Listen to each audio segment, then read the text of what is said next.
Alexander Neal, directeur de l'école de Summerhill, se spécialise dans les enfants difficiles.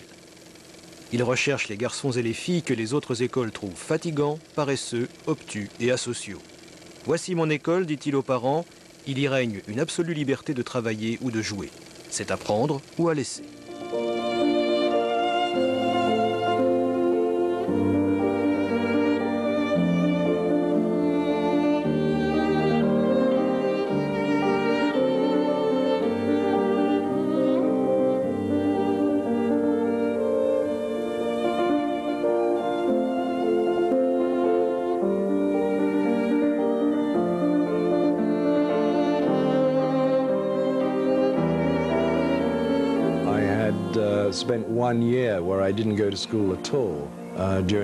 J'ai passé un an sans aller à l'école du tout pendant la guerre.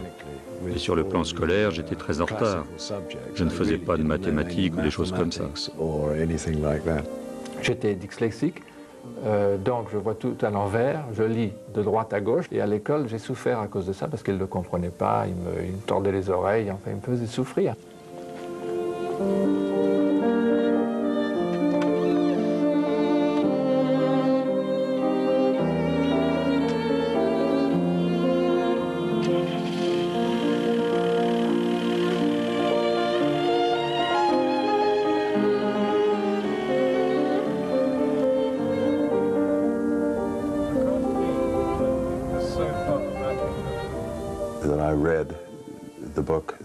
J'ai lu le livre sur Summerhill.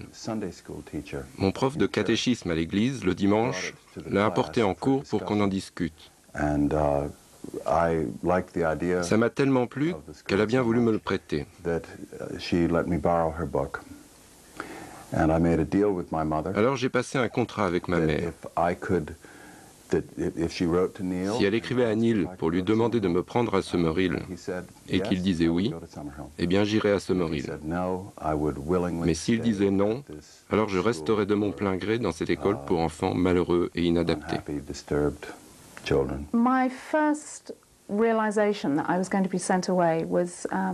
La première fois que j'ai compris que j'allais être envoyée en pension, c'était chez ma grand-mère. J'ai entendu mon père en discuter avec elle. Elle a éclaté en sanglots. « Non, ne fais pas ça, s'il te plaît. Je m'occuperai d'elle. C'est terrible d'aller en pension pour une enfant si jeune. » J'ai compris qu'il allait se passer quelque chose de très étrange et apparemment d'épouvantable, parce que je n'avais jamais vu ma grand-mère pleurer avant.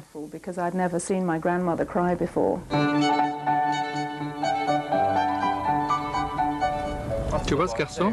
Il est en train de faire ce que nous faisions autrefois. Hé, petit, tu es de Summerhill par hasard?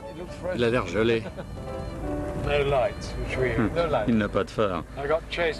Un jour, un policier m'a poursuivi dans la côte parce que je n'avais pas de phare. Vraiment, il t'a rattrapé? Ouais. Ah bon? Tu viens de l'école où on fait ce qu'on veut, mon garçon. À quoi ressemble Summerhill? Pour commencer, les cours y sont facultatifs. Les élèves peuvent les suivre ou ne pas les suivre selon leur bon vouloir. Et cela pour aussi longtemps qu'ils le désirent. Il existe un emploi du temps, mais il n'est là que pour les professeurs. Summerhill, certainement, était la liberté. C'était dans un parc assez spacieux, surtout pour les tout-petits. Et on était libre d'aller partout, de grimper dans les arbres, de fouiller en terre, de faire n'importe quoi. Manifestement, tout ça appartenait aux enfants. Je n'avais jamais vu un endroit comme ça. Il y avait des vélos partout, des cordes qui pendaient aux arbres. Les enfants semblaient vraiment en être les propriétaires.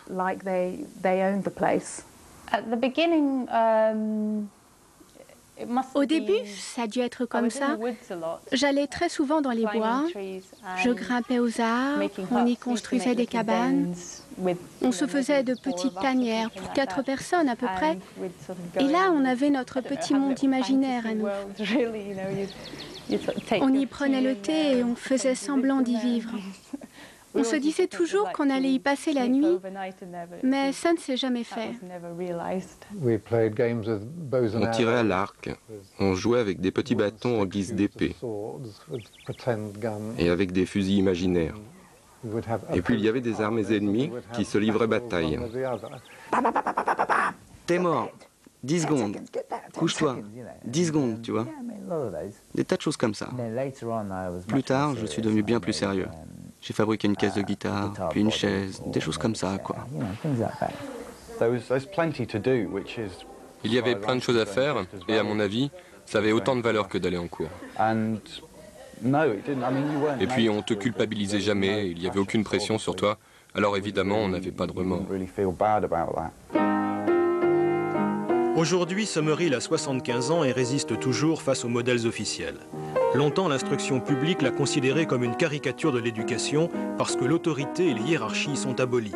À ses débuts, une partie de la presse anglaise l'a baptisé « l'école où l'on fait ce qu'on veut » et souligne ses aspects les plus scandaleux. Les enfants ont la permission de dire des gros mots, de fumer, de manquer la classe s'ils en ont envie. Ils savent tout sur le sexe et ils appellent le directeur ce pauvre taré de Neil, non pas dans son dos, mais en face. À l'opposé, l'école classique formait les élèves au moule exigé par la société, les garçons et les filles étaient séparés et les châtiments corporels étaient autorisés. En créant Summerhill, Neil rompt radicalement avec toute pédagogie. Il veut une école qui sert les besoins de l'enfant plutôt que l'inverse. C'est un monde à l'envers.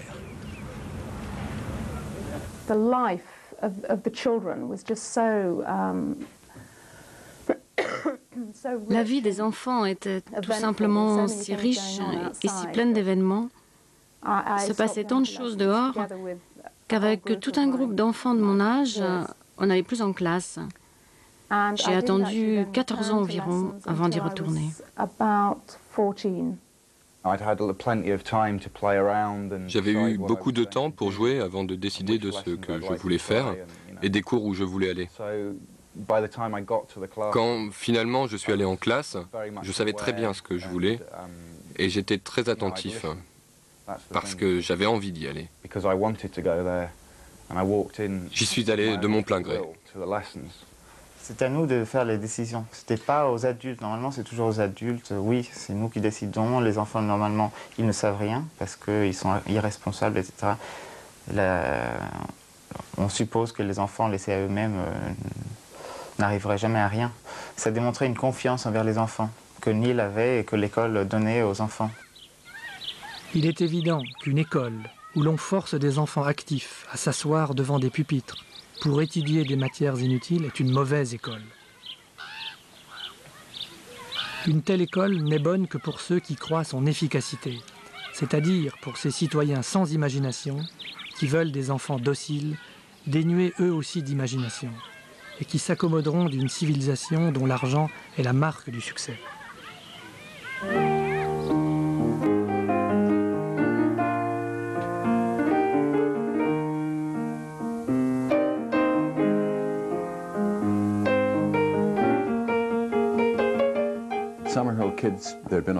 Parmi les enfants à Summerhill, il y avait une longue tradition de boogie-woogie et de blues au piano.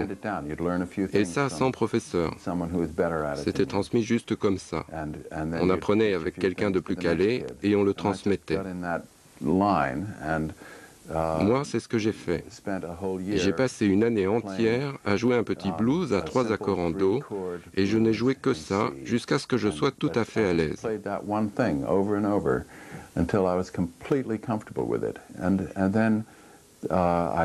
Puis je suis devenu membre du groupe de jazz, et je me suis mis à jouer autre chose à partir d'accords. Mais je n'ai jamais eu de professeur.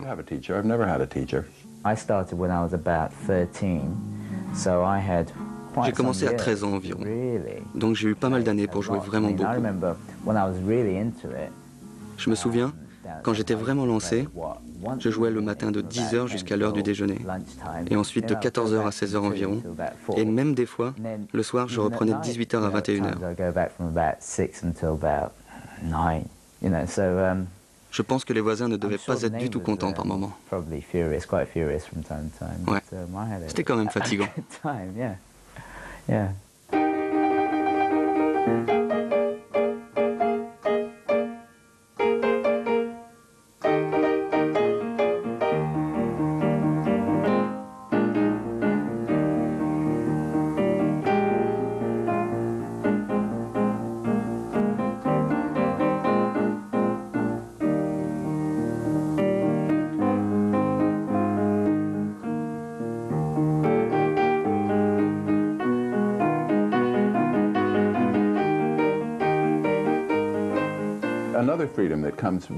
Une autre liberté, et qui d'ailleurs a un rapport avec le piano, c'est la liberté d'échouer. Avant d'arriver à Summerhill, je passais pour un raté, et ça, c'était épouvantable. J'avais déçu tout mon entourage, et j'en ressentais une grande honte. C'est à Summerhill que j'ai compris qu'être un raté pouvait inspirer le respect, pourvu qu'à ses yeux, on soit quelqu'un de bien et qu'on ait réussi à faire ce que l'on voulait faire.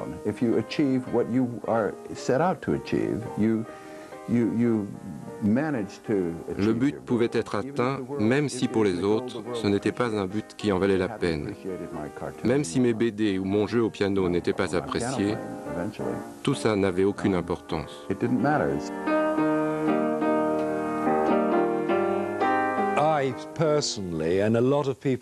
Moi, personnellement, comme beaucoup de gens à Summerhill, j'attendais les vacances sans impatience, contrairement à la plupart des enfants en pensionnat. On trouvait l'école plus agréable que les vacances. Summerhill for us was the real world. And life outside Pour nous, Summerhill, c'était le monde réel. La vie au dehors était plutôt problématique, difficile, avec des gens qui se conduisaient stupidement. Donc ce n'était qu'en rentrant à Summerhill qu'on pouvait pousser un soupir de soulagement et se dire « Bon, c'est ici qu'on peut faire bouger les choses. »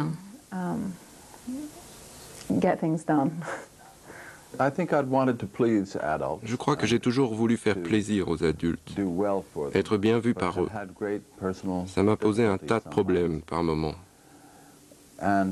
Donc, me trouver dans un monde où l'on n'était pas obligé de faire plaisir aux adultes, mais où il s'agissait de bien s'entendre avec la communauté, ça c'était une chose merveilleuse. Summerhill est un îlot isolé et vit en marge de la société. Il ne peut en être autrement. Sur 100 parents, quel pourcentage serait en faveur du libre choix de l'étude? Du début à la fin, je devrais compromettre ce que je crois être la vérité. Je peux écrire et dire ce que je pense de la société. Mais si j'essayais de la réformer activement, elle m'exécuterait comme un danger public.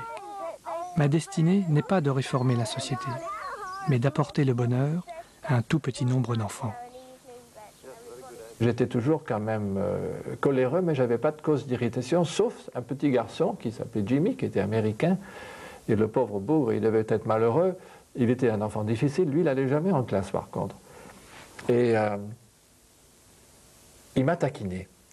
Alors, je cours après et je commence à lui taper dessus. Il y avait un attroupement autour de moi.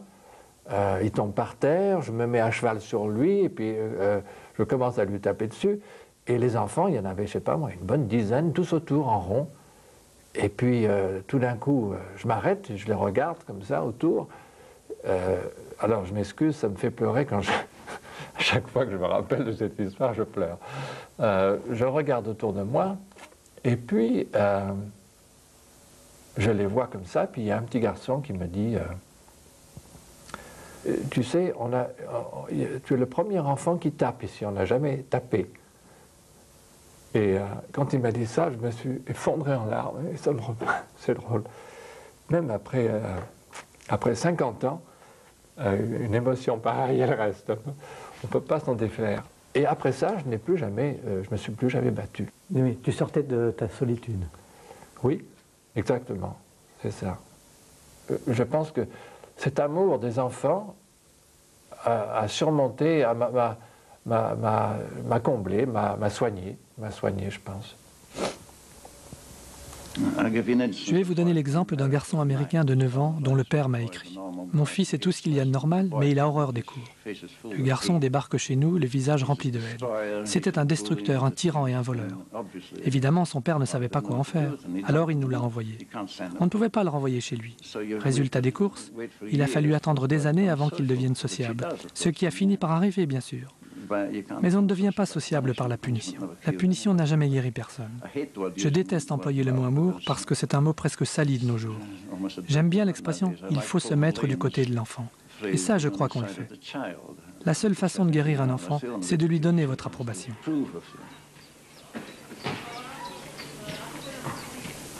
Quelle était la position de Neil à l'école? C'était le directeur, bien sûr, mais il avait tendance à rester un peu au second plan. Il n'imposait pas sa présence. Il assistait toujours aux assemblées générales et on le voyait souvent au bal du samedi soir. Et il donnait aussi quelques cours. J'ai fait une partie de mon programme de maths avec lui.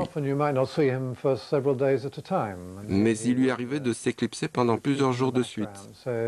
Il essayait de laisser l'école se débrouiller sans lui. Il restait souvent très silencieux pendant les assemblées générales. Et s'il se passait quelque chose qui ne lui plaisait pas, il se contentait de secouer doucement la tête. Il ne s'en mêlait pas. C'était une présence très rassurante et pas du tout écrasante. Il ne s'imposait en aucune manière dans la vie de tous les jours. Un jour, j'entends que Neil veut me voir dans son bureau. Je tape à la porte qui était déjà un peu entrouverte et il me dit de rentrer. Je rentre et puis je vois Neil assis derrière son bureau. Et gentiment, il me demande de m'asseoir dans un fauteuil face de lui. Et puis, souvent, il laissait un long silence avant de parler. Il avait sa bouche qui tombait comme ça, qui était toujours un peu humide sur les côtés. Et puis, avec son accent écossais fort, que j'arrivais à comprendre à peu près, il me dit « Pourquoi tu es l'enfant le plus heureux de l'école ?» Je dis « Moi ?» Il me dit « Oui, on te voit rire tout le temps, tu es toujours de bonne humeur, tu es toujours gai, tu es toujours drôle, tu es toujours au-dessus de tout. » Mais il me dit « En vérité, c'est pas tellement le cas. » Alors moi je lui dis « Mais si, je suis très content, je suis très très heureux. » « Tu es heureux à l'école? » « Oui, je suis très heureux. » Il me dit « Mais la nuit, tu es aussi heureux que ça, comme ça ?»« Je sais que tu n'es pas si heureux que ça. » Et alors tout d'un coup, je me suis effondré en larmes. J'ai pleuré parce que j'ai senti que Neil savait que presque toutes les nuits, je pleurais dans mon lit. Je lui ai dit « Mais comment tu sais que je pleure la nuit ?» Parce que je l'avais dit à personne. Et alors il me dit « Oh ben c'est pas difficile », il me dit avec un sourire. Il me dit « C'est pas difficile, j'ai qu'à regarder ta peinture », il m'a dit. Tout d'un coup, plus tard, j'ai regardé mes tableaux, je me suis aperçu de la tragédie de ce que j'étais en train de faire. Je peignais des choses vachement tragiques.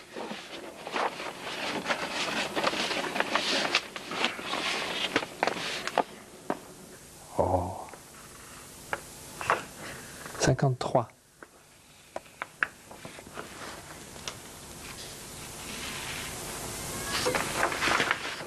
Il y a une fâche de violence là-dedans. Hein? L'éducation traditionnelle ne concerne que la tête. Prenons l'exemple de cette émission de radio, Le Premier de la classe. On y entend un tas d'encyclopédies ambulantes qui savent tout. Moi-même, je ne saurais répondre qu'à 10% des questions. Et c'est ça l'idée reçue sur ce que doit être l'éducation. Mais la véritable éducation, c'est quelque chose de plus profond. L'éducation, c'est vivre. Et l'école ne touche pas cette part importante de la vie que sont les émotions. Elle ne touche grosso modo qu'à la tête.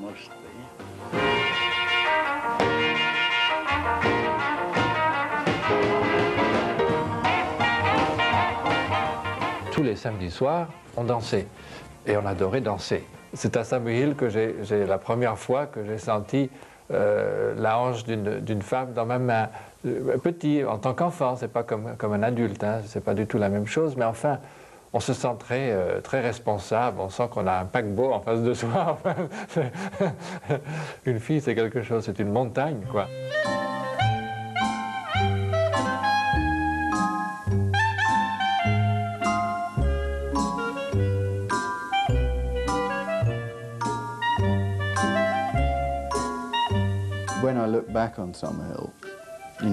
Quand je repense à Summerhill et aux sentiments que ça évoque, la première chose qui me vient à l'esprit, l'image première pour ainsi dire, c'est celle d'un merveilleux été sans fin, où l'on pouvait partir à la découverte du sexe opposé, tout à fait sans contrainte et sans interdiction.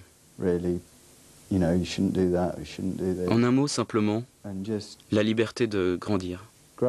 Un garçon est arrivé il y a quelques années et il est tombé amoureux d'une fille. Ils sont venus me trouver en disant « Neil, on aimerait coucher dans une chambre à part. J'ai répondu que je leur en donnerais volontiers une, mais que je n'osais pas. La fille a dit « Pourquoi pas? C'est une école libre, non ?» Moi, j'ai répondu « Oui, mais la civilisation, elle, ne l'est pas. Si je vous donnais une chambre à part, le ministère de l'Éducation ne serait peut-être pas d'accord.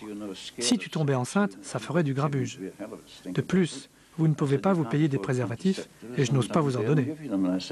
Je pense que les gens ont droit à une vie sexuelle quand ça leur plaît, mais pas dans une école. »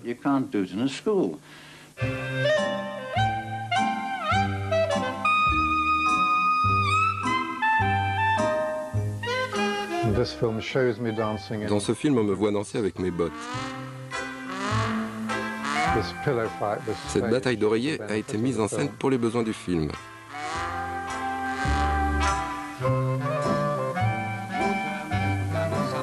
Cette séquence est censée nous montrer un cours, mais dans la réalité, les cours ne se passaient jamais comme ça.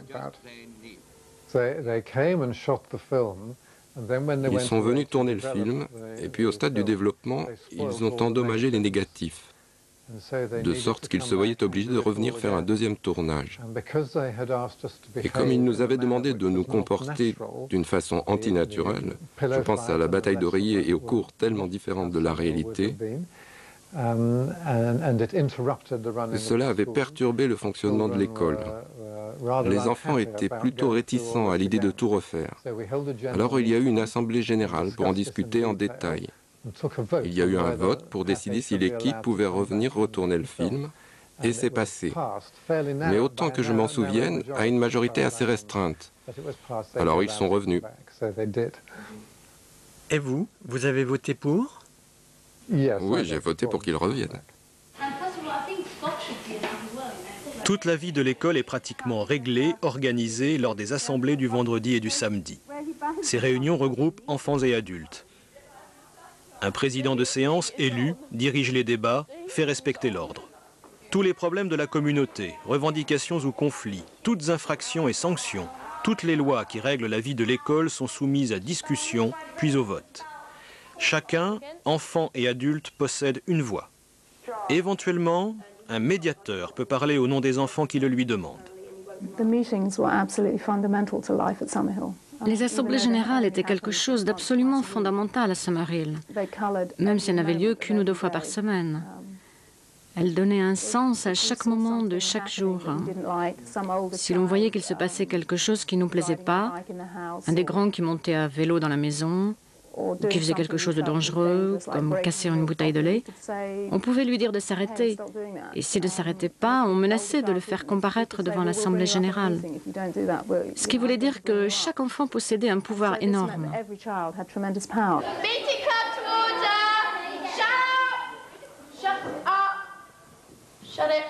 I'm bringing up Chris for Russell, and every time I see him, he says Julio or stuff like that, and I always say stop, stop, stop. He never stops. So Matthew, yeah. First, I'm bringing you up. No. I lent Carmen my gun, and then she gave it to him, and he just threw it in the bushes or something, and he said, good. When I told him I was bringing them up, he said, good. I didn't try and look for it. Okay, the ball case against Lee for Dalma. Dalma was standing in the queue for lunch, and Lee just came running past and kind of jump kicked him in the stomach. And it hurt by the sound of it. On te demandait de prendre part et ça te forçait, ça te mettait devant toi-même à... Qu'est-ce que tu penses de cette situation? Et ça te faisait poser des questions à toi-même pour voir où était la justice. Ollie, last night someone took Henry's bike and she found it this morning outside by the pegs, trashed generally. The back wheel was totally buckled up or something like that. The back wheel was totally knackered. Really, and he's really a bit pissed off about it, obviously. Yeah. And I'll do about it. Josh, has anybody who knows what they're talking about looked at it? Not really. I mean, maybe you could have a look at it, Josh. Don't know. Matthew? Yeah, I've seen it. The frame where the wheel's attached onto is bent. And the wheel's buckled a bit. Okay. Roland? Well, this is really terrible. It's like an awful thing. So he really likes riding a spine. For somebody to break it up like that, we ought to find out who did it and see if we can find him. Stop it. Yeah. Josh? Yeah, there's nothing actually like substantially wrong with it. It's just been kicked about a bit, and it can be fixed in about 5 minutes. So. Well, I sort of tried to kick the wheel back into place, and then I rode it, and it just sort of went back to being buckled again. Justin? Well, apart from whoever did it, I propose that the community fund pays to get it mended and pays Josh to mend it straight away. If you want to do it. So. Yeah. That's not against anything else. Right. All in favour, the community funds pays to get it mended by Josh. All against? Carried. Tout le monde montait à bicyclette. Et à un moment, il manquait des valves pour les roues. Alors, c'est Aki qui prenait les valves sur la bicyclette de l'autre. Alors, toutes les semaines, quelqu'un arrivait, on m'a chipé les valves de ma bicyclette. Et finalement, le meeting a décidé, bon, c'est simple, on achète deux ou trois paires. Et celui qui en manque, on va le distribuer. Et comme ça, ce sera fini, parce qu'il y en aura assez pour tout le monde. Mais ça a pris quelques semaines avant d'avoir l'idée. I had bitten a friend of mine very badly on her arm. Je venais de mordre une copine sauvagement au bras. Alors on a convoqué une assemblée extraordinaire parce qu'on jugeait cela inadmissible, trop agressif. Je me souviens d'avoir éprouvé de la crainte parce que j'étais l'objet d'une assemblée extraordinaire. Mais d'autre part, j'étais très heureuse qu'on s'occupe du problème, que la communauté examine de près mes problèmes de petit enfant.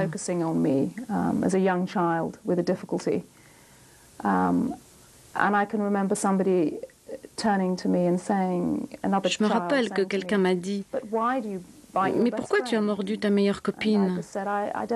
Moi je disais « J'en sais rien ». Et ça m'a obligée à réfléchir aux raisons qui m'avaient poussée à faire cela. Et je sentais que ça préoccupait la communauté. Pourquoi j'avais fait ça?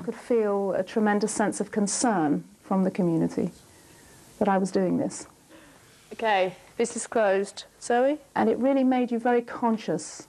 Ça nous rendait vraiment conscients qu'il fallait rechercher des solutions positives aux problèmes de la vie. Pas simplement juger ou punir, parce que ça ne marchait jamais. Si l'on condamnait les enfants comme ça, eh bien, ils recommenceraient. Alors les autres verraient que ça ne marchait pas. On entend les enfants dire qu'un tel a fait ceci ou cela, mais qu'il ne faut pas oublier qu'il traverse une mauvaise période, que ça ne va pas à la maison, etc. Et alors, on n'en parle plus, c'est évident. Une des très grandes qualités de l'Assemblée est de provoquer cette prise de conscience. May I ask what the object is of throwing bricks? I mean, what's the point in doing it? Kevin, what is the point of throwing bricks, stones, etc. last night at work? Okay, well, I mean... You said that there's no point in throwing stones at some definite object in the hockey field. What's the point of throwing them in any place? Kevin, sit down. It's no fun doing it like that. Why is it fun doing it in any way? What's the pleasure you get out of it? Why do you do it? I don't think that's terribly important, but I'll explain it since you asked. I say it's like throwing a cricket ball or a baseball. Especially in particular, there's no enjoyment we get out of throwing something. Are there any proposals? Okay, well, I'll take the three there are. One is that if they do it again, they're fined 6 pence. And one is that they can throw stones behind the carriages. All in favor that they are fined 6 pence. All in favor that they can only throw stones behind the carriages. And nowhere else. Well, that's carried. Anything else on the agenda? And when I was at Summerhill, I was actually very shy. Au début, à Summerhill, j'étais très timide. Mais finalement, j'ai trouvé le courage de lever la main. J'ai attendu que le président prononce mon nom. J'avais le cœur qui battait à 100 à l'heure. Il y avait de l'électricité dans l'air. Tous les regards ont convergé vers moi.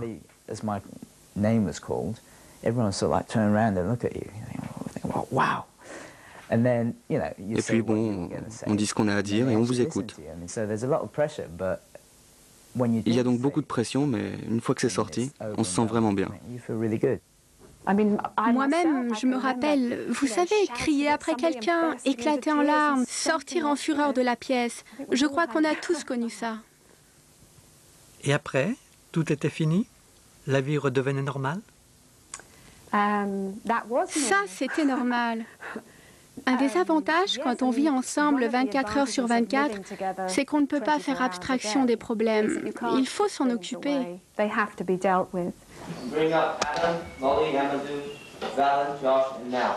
For waking me up when I want to sleep. Like that. I do like that.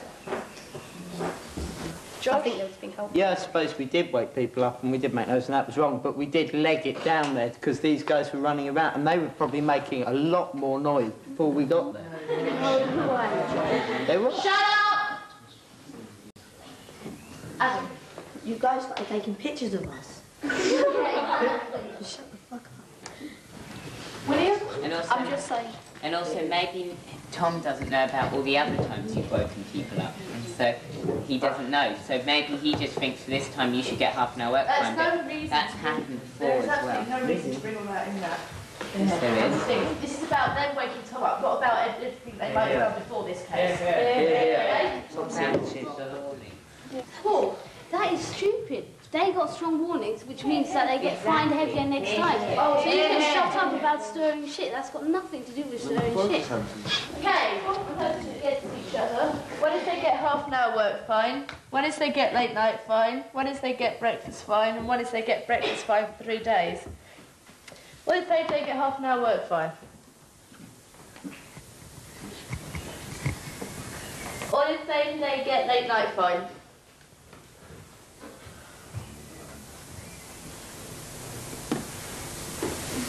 Or if they get breakfast fine.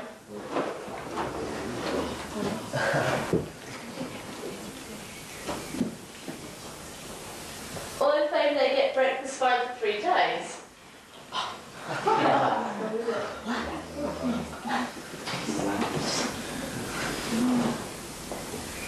Or against all?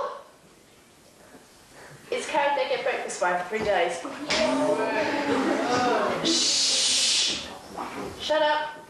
Les lois sont faites par tout le monde. Un enfant de 6 ans a la même voix au chapitre que moi. Et n'allez pas penser que j'ai plus de pouvoir à cause de mon âge, car la moitié de ce que je propose dans les assemblées générales n'est pas voté, à mon grand plaisir, je dois dire.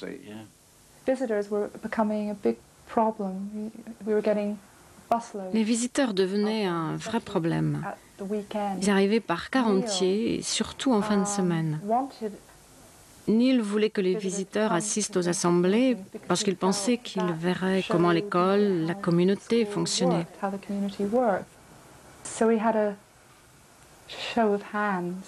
Alors on a mis ça aux voix. Neil a été mis en minorité, il est parti furieux.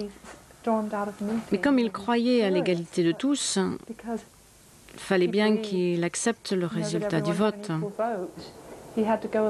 Alors on a décidé d'interdire les visiteurs dans les assemblées.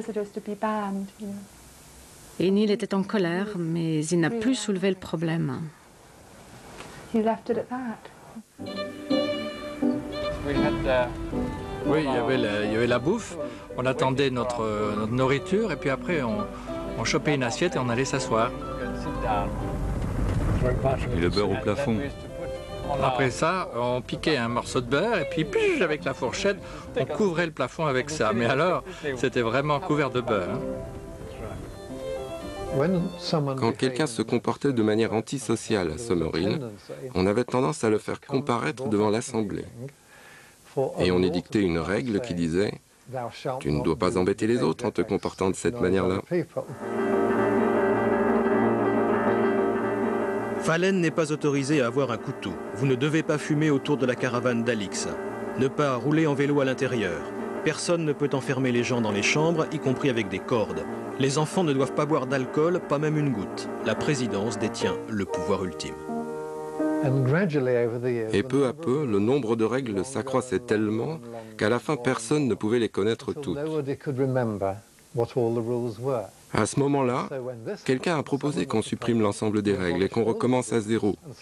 Et c'est ce qui s'est passé. Tout a commencé à aller de travers parce qu'on avait abandonné tout un tas de règles. En tant qu'enfant, on s'était dit qu'on pouvait très bien s'en passer. Alors, on a voté leur suppression et il n'y avait plus d'heure du coucher. On se disait, chouette, mais au bout de 15 jours, on ne pensait plus qu'à passer une bonne nuit sans être réveillé par des gens qui faisaient marcher leur stéréo. Alors, en fin de compte, il a été proposé qu'on réinstaure les heures du coucher. Et quand ça a été voté, les enfants ont poussé des hurrahs, car ils savaient que leur vie allait revenir à la normale et qu'ils pourraient bien dormir.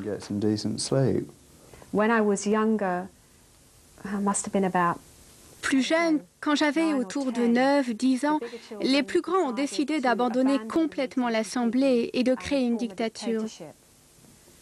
Et je me rappelle avoir été absolument terrifiée par ça. Non pas qu'on allait nous faire du mal ou quelque chose comme ça, mais parce que nous, on avait au sens propre perdu notre voix. En tant qu'enfant habitué à ce qu'on l'écoute à tout moment, l'idée qu'on ne m'écouterait plus était terrible à supporter. Je me souviens avoir pleuré à cause de cette peur. Ça n'a pas duré très longtemps, quelques jours seulement, je crois, avant que des filles plus âgées ne reprennent tout ça en main.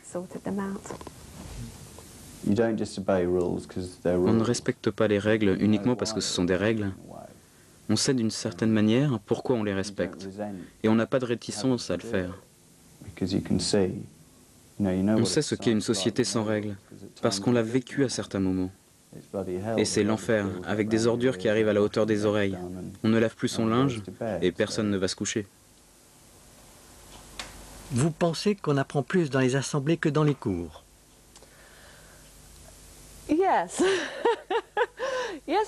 Oui, vraiment. Mais pas seulement dans les assemblées. Le plus important, c'est le fait de vivre avec les autres. Ce n'est pas seulement l'assemblée en soi, mais plutôt sa signification profonde. L'assemblée comme lieu d'expression, comme lieu où on peut exposer ses problèmes et en trouver la solution grâce aux autres. Et tout ça fait partie de l'apprentissage de la vie en communauté. Pour moi, c'est ce qui compte le plus. Nous sommes des êtres humains et si nous ne pouvons pas fonctionner en tant que tels, si nous n'apprenons pas à vivre avec les autres, alors nous allons à l'échec. Toutes les écoles en Grande-Bretagne sont sous le contrôle du ministère de l'Éducation et sont toutes inspectées. Pourquoi devrais-je permettre que mon école soit jugée selon des critères officiels qui ne sont pas les miens? Summerhill est avant tout un endroit créé pour qu'on y vive et qui refuse d'être jugé par un groupe de gens qui pensent en termes de savoir, de méthode d'enseignement et de discipline.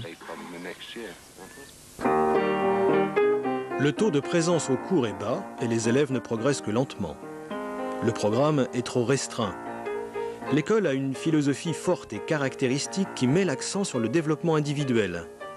Le bien-être des élèves et les rapports avec les enseignants sont bons, néanmoins les adultes sont économes en matière de conseils et d'orientation vis-à-vis des élèves. Alors que les performances scolaires pour ce qui concerne certaines matières du brevet élémentaire sont parfois honorables, le nombre limité de matières étudiées par les élèves a pour conséquence un bas niveau scolaire en général.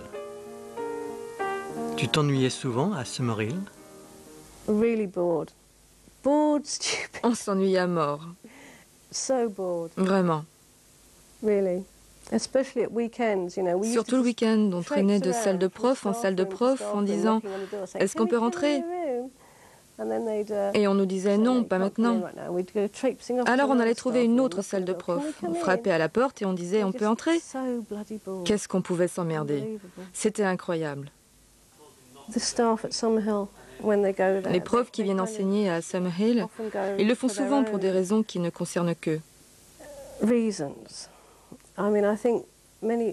Beaucoup de gens lisent les livres de Neil ou bien s'intéressent à ses idées en espérant trouver une solution à leurs propres problèmes psychologiques, une réponse à leurs prières, quoi. En fait, on ne se voyait pas vraiment comme des enfants. On se voyait plutôt comme des adultes. Et les adultes, à leur tour, devenaient des enfants. Ils régressaient jusqu'à notre niveau. On ne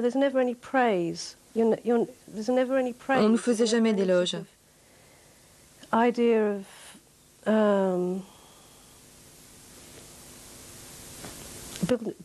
On n'essayait jamais de nous donner confiance en nous-mêmes. Je veux dire d'une manière concrète.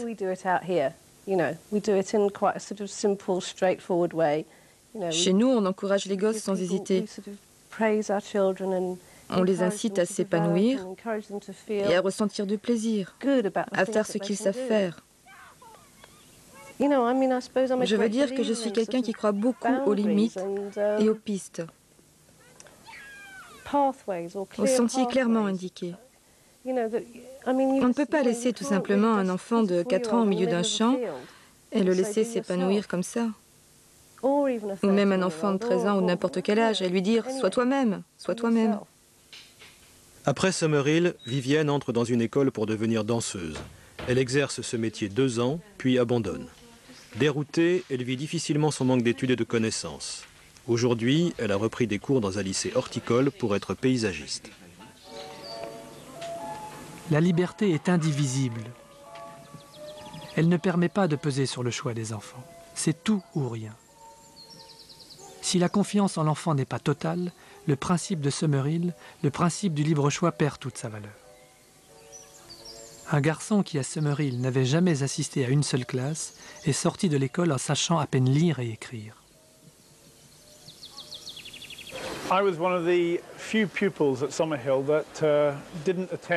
J'étais parmi les rares élèves à Summerhill qui n'allaient jamais en cours. J'ai choisi de ne pas y assister parce que ça ne m'intéressait pas. Je savais travailler de mes mains, j'étais très fort en poterie, en menuiserie, etc. Bref, j'avais beaucoup de confiance dans ma capacité à communiquer avec le monde au travers de ce que je savais faire avec mes mains.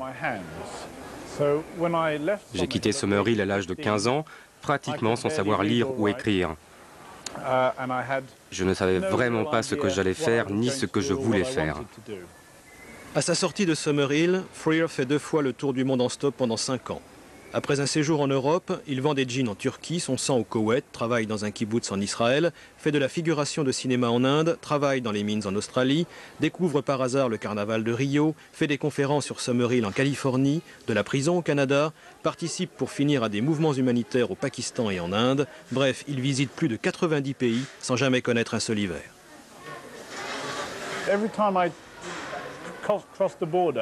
Chaque fois que je traversais une frontière, je devais remplir un grand formulaire où il fallait indiquer son nom, son âge, son adresse, quelle langue on parlait, quelle était sa religion, etc. Alors je me débrouillais pour remplir ces formulaires d'une écriture si effroyable que personne ne savait la relire, à supposer que j'avais tout orthographié correctement. La plupart des douaniers dans les pays arabes, par exemple, ne savaient pas lire l'écriture européenne de toute façon, de sorte que ça n'avait pas beaucoup d'importance. C'était le seul véritable inconvénient. Pendant cette période, j'avais appris à lire et à écrire correctement tout seul. Je suppose que j'en avais vraiment pris conscience pour la première fois au Japon quand je donnais des cours de conversation anglaise à des scientifiques qui travaillaient dans une savonnerie.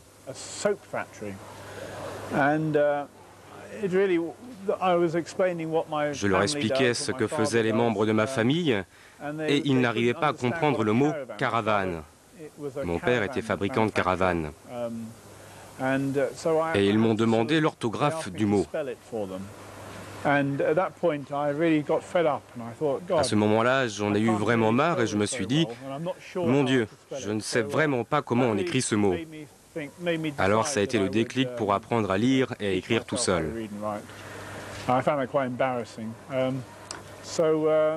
J'ai mis à peu près 3 mois pour le faire. Je me suis acheté un dictionnaire et je me suis mis à lire des livres. Je l'ai fait tout seul, quoi. Et à mon retour en Angleterre, j'étais tout à fait dans la norme, je crois. Et tu n'as pas été surpris de voir Neil te laisser partir avec un bagage scolaire aussi mince? Oui, c'est une chose qui me laisse encore perplexe. à la fois par rapport à Neil et par rapport à mon père. Je serais passablement inquiet si mes propres enfants étaient dans le même cas. Alors je me suis souvent posé la question de savoir ce qui les a incités à agir de la sorte. Et je ne comprends pas vraiment. Mais ils ne semblaient pas beaucoup s'en préoccuper. En fait, ils devaient se dire que je finirais par le faire un jour. Je pense que Neil avait l'habitude de dire que j'apprendrais plus tard, quand j'en aurais envie. Et il avait raison.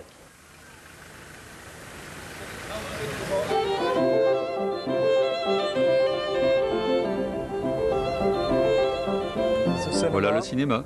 Ah oui, tiens, le voilà. Oui, c'est ça. On s'asseyait sur les marches. Des fois, on voyait le film 2 fois de suite. Des fois, oui. Tu te rappelles des films que l'on voyait là? Humphrey Bogart. Ça, c'était l'époque. Errol Flynn.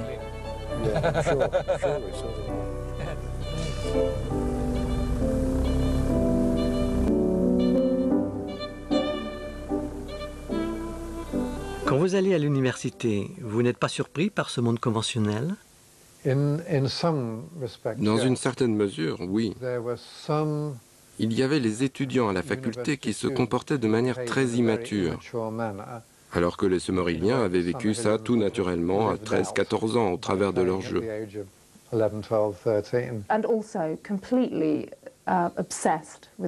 En plus, ils étaient complètement obsédés par le sexe opposé. Puis ils avaient un comportement mesquin envers les adultes. C'était eux d'un côté, nous de l'autre. Tout se faisait dans le dos des adultes. Après Summerhill, je me suis inscrite tout de suite dans un cours de dessin et voilà que les élèves opposaient une résistance aux consignes des profs. C'était vraiment eux contre nous. Pour moi, tout ça semblait évidemment très bizarre. Je n'en voyais pas l'intérêt.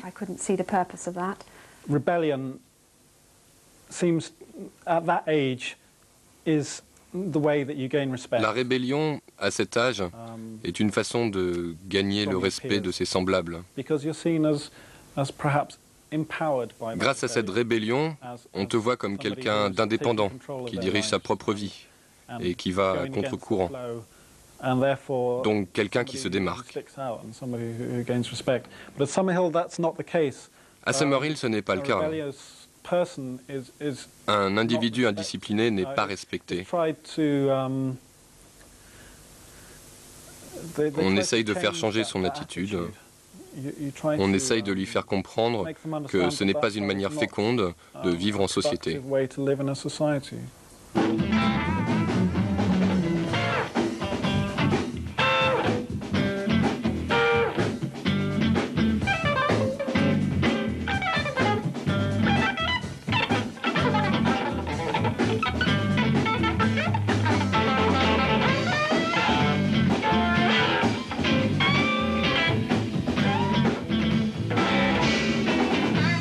Après Summerhill, Warabé entre au lycée et passe son bac.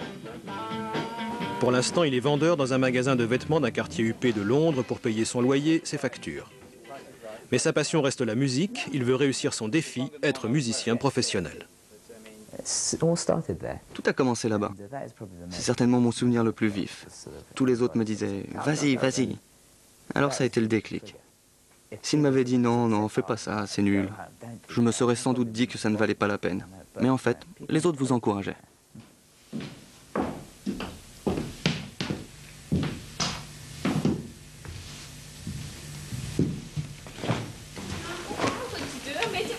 Lucie sait clairement ce qu'elle veut faire, travailler dans la confection et la mode. Mais en sortant de Summerhill, elle décide de consacrer une année entière à ses parents. Aujourd'hui, elle suit des cours dans une école d'art et crée déjà ses foulards, ses vêtements, ses chapeaux.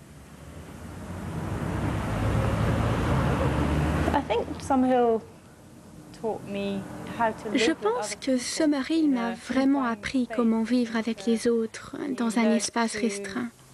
On apprend à partager les choses, à aider, même si ça semble un peu hippie. à aider les autres, à s'entendre avec les autres, à se prendre en charge soi-même et les gens qu'on a autour de soi. Dominique, après son bac, se spécialise en biologie, sa matière préférée. Il travaille comme laborantin. Il n'est pas obsédé par un plan de carrière, mais plutôt engagé dans une façon de vivre. Ça m'a appris la valeur de la loi, de l'ordre et de la vraie démocratie. Je crois que je serai tout le temps frustré par la perte de pouvoir que ressent un individu dans ce pays. C'est pourquoi Summerhill est une expérience si positive.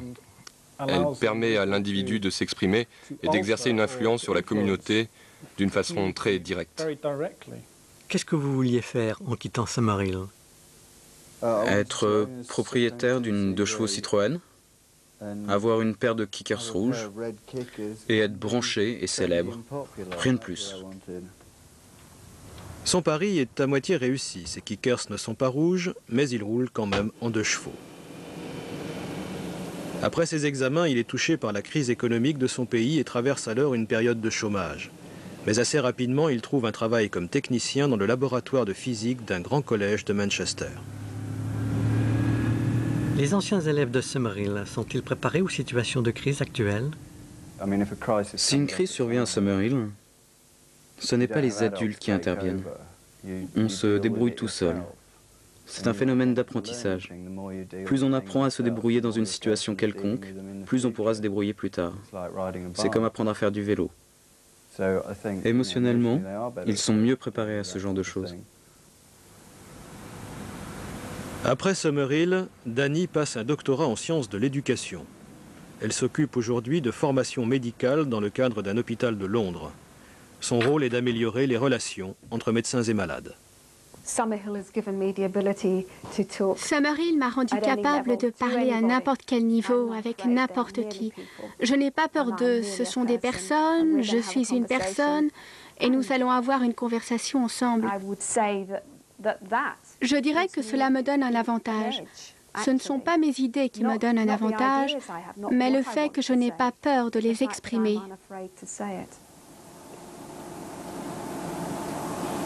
Tout en conservant en amateur sa passion pour la bande dessinée et la musique, Albert publie des livres sur Neil.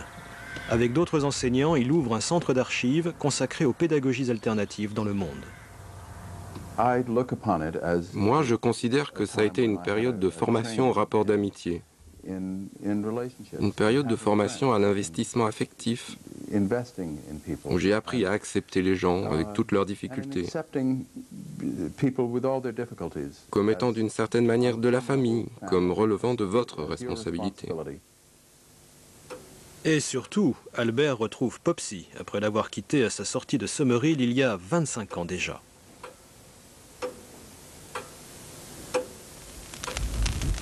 Popsy, sans attendre tout ce temps, avait acheté une ferme pour y vivre simplement. Sans autre ambition, elle cultive aujourd'hui son jardin. Grâce à tout cela, je me suis toujours sentie très forte dans ma vie intérieure. Sur le plan de l'instruction et des choses matérielles, je me suis probablement sentie en position de faiblesse quand il s'agissait de trouver un emploi. Mais ça n'a jamais eu tellement d'importance pour moi. D'accord, je reconnais souffrir d'un handicap, mais cette conscience d'une force intérieure et cette certitude de ma propre identité est bien plus importante à mes yeux.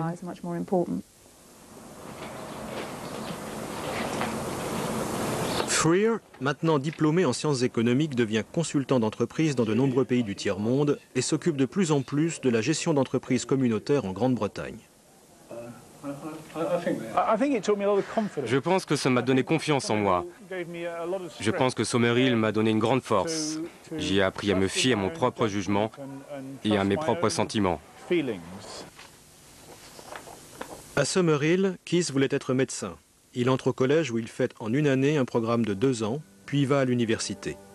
Docteur, il exerce son métier tout en faisant de la recherche en pneumologie. Grâce à une aide financière, il crée un institut de recherche sur les maladies du poumon et du cœur.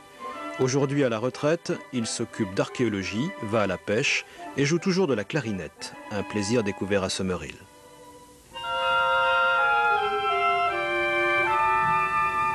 Je crois que ce qui distingue Summerhill, c'est qu'on y apprend à vivre et à comprendre les principes de liberté et de tolérance qui l'accompagnent. C'est à mon avis ce qui rend l'école si spéciale. Et c'est aussi comprendre que les enfants doivent être heureux tout le temps de leur éducation. À sa sortie de Summerhill, Frances travaille comme puéricultrice puis part avec son mari à l'île Maurice. Elle y développe une association pour le planning familial tout en élevant ses 6 enfants. Sa passion pour le patchwork ne l'a jamais quittée depuis Summerhill. Qu'est-ce que ça vous a appris, l'école, cette école-là? La tolérance et la possibilité d'être moi-même. Malgré, en grandissant, j'ai dû ressentir, parce qu'il y a des pressions sociales, une fille doit être ceci, ne pas être cela, doit absolument, impérativement être jolie, etc. Et à l'époque, de ne pas trop être brillante, de ne pas trop chercher à faire une carrière. Mais malgré ça, je ne dépends pas de l'opinion des autres. Je peux être moi-même, et s'ils désapprouvent, tant pis. Après des études dans un collège d'art et de dessin, John se lance dans la bande dessinée et les livres pour enfants. Il est publié en Grande-Bretagne et à l'étranger. C'est aujourd'hui un grand de la BD. It's always been considered that people who went to Summerhill lived in this On a toujours pensé que les gens qui étaient allés à Summerhill vivaient dans une espèce d'étrange paradis à part, en dehors de la société. Alors, comment diable pourraient-ils s'insérer dans la vie normale en quittant l'école? Mais ça, cela ne m'a jamais vraiment inquiété. Qu'est-ce que vous a apporté Summerhill? J'y étais heureux. J'étais très heureux pendant 5 ans. Décorateur, antiquaire, designer, Léonard le Petit Français est reconnu et apprécié en Angleterre. De retour dans sa Provence natale, il revit son amour pour la peinture. Quand je suis allé à Summerhill, j'étais hésitant, je n'avais pas confiance en moi et j'en suis sorti d'une pièce. Oui, d'une pièce. En résumé, c'est ce que Summerhill t'a appris. Mais on ne peut pas dire que j'ai appris quelque chose dans ce sens-là. C'est un changement qui s'est passé profond. C'est pas appris, c'est vécu. Tiens, je me souviens ici à la gare, une fois, un petit garçon. Il s'appelait Philippe. Tu te souviens de Philippe? Eh bien, il hurlait parce qu'il ne voulait pas rentrer chez lui. Ça le terrifiait de retrouver ses parents. Il était sur le quai de la gare. Oui, et il criait « Non, non, non, je ne veux pas rentrer, je veux rester à Summerhill. » Voilà, c'est là. Eh oui, c'est ici. Tiens, je ne me rappelle pas que les lettres étaient si blanches. Nous y voilà. Voilà, voilà.